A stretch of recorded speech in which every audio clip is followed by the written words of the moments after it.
इस दुनिया में जैसे इंसानों के बच्चे आते हैं वैसे ही जानवरों के बच्चे भी आते हैं। हर एक जीव अपने अगले पीढ़ी को जन्म देता है, लेकिन आपने इंसानों के बच्चों को तो खूब देखा होगा। आपने ये भी खूब देखा होगा कि महिलाएं कैसे एक बच्चे को जन्म देती हैं, वो कितना कष्ट सहती हैं। लेकिन शायद आपको ये नहीं पता होगा कि जानवर अपने बच्चों को जन्म देने के लिए कितने दर्द सहते हैं। दोस्तों, आज हम आपको अपने इस वीडियो में इस बारे में जानकारी देंगे। यकीन मानिए आपकी आंखों से आंसू निकल आएंगे। दोस्तों, आपसे एक रिक्वेस्ट है कि इस वीडियो को आप अंत तक जरूर देखें और साथ ही अगर आप हमारे चैनल पर नए हैं और अभी तक आपने चैनल को सब्सक्राइब नहीं किया तो ये नेक काम भी जल्दी ही कर दें। दोस्तों, सबसे पहले हम आपको दिखाते हैं कि एक टाइगर अपने बच्चों को जन्म कैसे देती है। जी हाँ, ये फैसिनेटिंग होगा आपके लिए। आपने कभी भी किसी भी टीवी शो पर इस तरह की चीज नहीं देखी होगी। क्या आपको याद है कि कभी आपने किसी प्रेग्नेंट टाइगर को देखा? नहीं ना।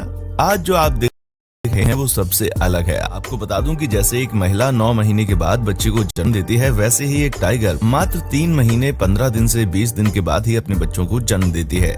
ये एक साथ 7 बच्चों तक को जन्म दे सकती है। तो वहीं बात की जाए औसत की तो एक टाइगर एक बार में 3 बच्चों को जन्म देती है। लेकिन सबसे बड़ा सवाल ये है कि अमूमन किसी भी टीवी शो में या किसी भी स्टिल फोटो में कभी प्रेग्नेंट टाइगर नजर क्यों नहीं आती? तो इसका सीधा सा जवाब है, ये बच्चों को जन्म देने से ठीक 10 दिन पहले प्रेग्नेंट दिखती है। क्या बात है यार। और जब बात आती है बच्चों को जन्म देने की तो ये कहीं एकांत जगह पर चली जाती है। कहा जाता है कि वाकई में सबके लिए इंस्पिरेशन है, क्योंकि चाहे कितना भी दर्द क्यों ना हो, लेकिन ये बच्चों को जन्म अकेले ही ऐसी जगह पर देती है जहाँ पर किसी और जानवर से इनके बच्चों को कोई भी दिक्कत ना हो। वाकई में कमाल की बात है। साथ ही साथ आपको बता दें कि इसके जन्म देने के कुछ ही दिनों के बाद ये बहुत अच्छे तरीके से रिकवर भी हो जाती है।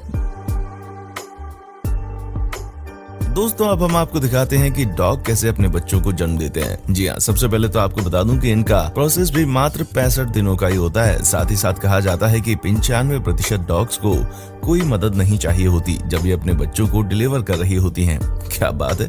आपको बताऊं कि ये एक साथ कई बच्चों को जन्म दे सकती हैं, लेकिन हर बच्चे के बाद ये 30 से 40 मिनट का ब्रेक लेती हैं। लेकिन ये बात साफ है कि उन्हें बहुत अच्छे से पता होता है कि नए बच्चों को कैसे संभालना है। आप देख ही सकते हैं कि ये कैसे अपने बच्चों को जीभ से चाट रही हैं। क्या बात है यार। कहा जाता है कि इन्हें वो हर तरीका आता है जिससे कि अपने बच्चों को ये बचा लेती हैं। इन्हें देखकर एक बात तो समझ में आ ही गई है कि जीव चाहे जो भी हो, लेकिन माँ का दुलार और प्यार हमेशा ही सबसे ऊपर रहता है। क्या बात है यार। दोस्तों, आपको तो ये बात पता ही है कि हमारी पूरी टीम आपके लिए बहुत मेहनत करती है, तो आप भी हमारी वीडियो को खूब सारा प्यार दिखाते हैं। ऐसे उम्मीद करता हूँ कि आप भी इस वीडियो को और प्यार देंगे लाइक के रूप में। Polar bears. दोस्तों, polar bears salt water crocodile के बाद दुनिया के सबसे बड़े जानवर होते हैं।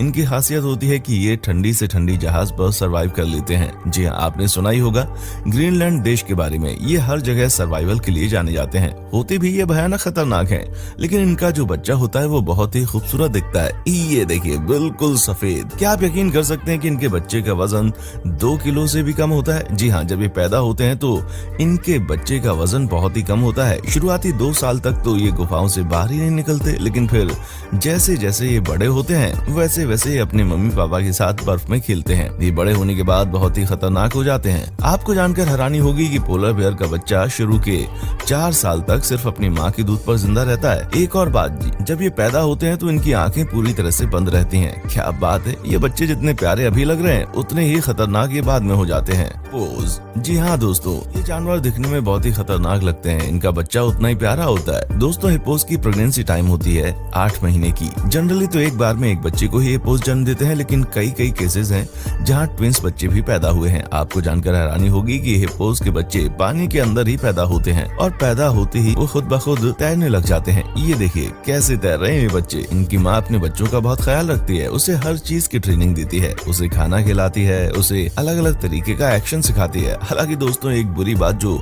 मेल हिप्पो की होती है वो ये है कि कई बार मेल हिप्पो अपने बच्चों पर हमला कर देते हैं। लेकिन जरा देखिए इनके बच्चों को, ये कितने क्यूट दिखते हैं ना, ये कितने प्यारे हैं। वाह भाई वाह। दोस्तों, 5 साल की उम्र आते आते हिप्पो का बच्चा बड़ा हो जाता है और ये अपने फुल साइज में आ जाता है। राइनोज। दोस्तों, राइनोज जितने खतरनाक दिखते हैं और इंसानों के लिए होते भी हैं, उतने ही क्यूट इनके बच्चे होते मौजूद हैं। जी हाँ, ये देखिए कितने प्यारे बच्चे हैं इन राइनोज के। दोस्तों आपको ये जानकर हैरानी होगी कि एक समय जो ये बड़े राइनोज होते हैं ना, वो किसी को भी अपने पैरों के नीचे दबाकर मार सकते हैं। उनके बच्चे शुरुआती 4 दिनों तक अपना पैर भी नहीं उठा पाते। राइनोज के बच्चे शुरुआती 2 सालों तक अपनी माँ के साथ ही रहते हैं। उनकी माँ ही उन्हें आगे की लाइफ के बारे में ट्रेनिंग देती है। 2 साल के बाद ये खुद ब खुद चैंपियन हो जाते हैं। ये राइनोज के बच्चे की कहानी है। ये वाकई में बहुत ही क्यूट होते हैं और ये बहुत अट्रैक्टिव भी होते हैं। क्या बात है। एक और बड़ी सच्चाई है इनके बारे में और वो है इनकी जन्म की कहानी। जी हाँ, मेल राइनोज अपने ही बच्चों को खाने के लिए जाने जाते हैं। कई बार मेल राइनोज को लगता है कि बच्चों की वजह से फीमेल उनके पास नहीं आ रही है। ऐसे में उनका सारा गुस्सा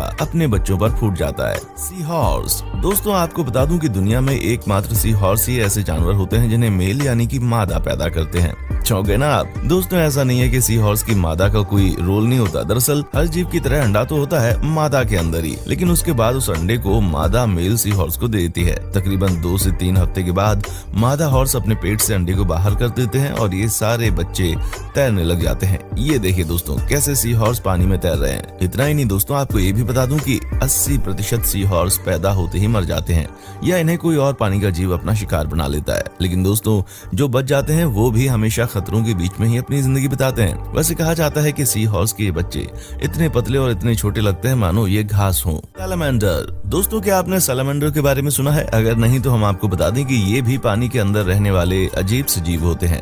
अगर आपने इनको देख लिया तो आपको लगेगा कि ये छिपकली है, लेकिन ये पानी में बहुत ही तेज तैरने के लिए जाने जाते हैं। दोस्तों आज हम आपको टेक्नोलॉजी की मदद से ये दिखाने जा रहे हैं कि कैसे सैलामेंडर के बच्चे अंडे से बाहर निकलते हैं। जी हाँ दोस्तों, यहाँ पर आप देख सकते हैं कि अंडे के अंदर भी हार्ट बीट हो रही है और देखते ही देखते ये बच्चे एक ही झटके में बाहर निकल जाते हैं। ये देखिए कैसे ये पानी से बाहर निकल रहे हैं। दोस्तों आपको ये जानना जरूरी है कि ये बच्चे पैदा कैसे होते हैं। गोली की रफ्तार से तैरते हैं। बात तो सही है, अगर जिंदा रहना है तो पानी में तैरना ही होगा। इन्हें ना कोई ट्रेनिंग की जरूरत पड़ती है और ना ही किसी और चीज की। कंगारूज। दोस्तों जब कंगारू बड़े होते हैं तो वो कितने खतरनाक लगते हैं ये बताने की जरूरत नहीं है, लेकिन जब ये पैदा होते हैं तो इनकी लंबाई होती है 25 मिलीमीटर। जी हाँ सही सुना आपने, ये बहुत ही छोटे होते हैं। साथ ही शुरुआती कुछ दिनों तक इन्हें कुछ नजर नहीं आता। अपनी माँ के साथ ही शुरू के 2 सालों तक रहते हैं, लेकिन 2 सालों के बाद ही कूदना और भागना सीखते हैं। दोस्तों आपको बता दूं कि कंगारू का बच्चा बहुत ही तेज दिमाग का होता है। कहा जाता है कि एक बार जो इससे ट्रेनिंग इसकी मम्मी देती है उसे वो लाइफ टाइम तक नहीं भूलते। क्या आपने कभी कंगारू फाइट देखी है? अगर नहीं तो प्लीज एक बार देख लीजिएगा। आपको तब जाकर पता चलेगा कि जो फाइट करने की स्किल इनकी मम्मी ने कई साल पहले इनको सिखाई होती है वो ये कभी नहीं भूलते।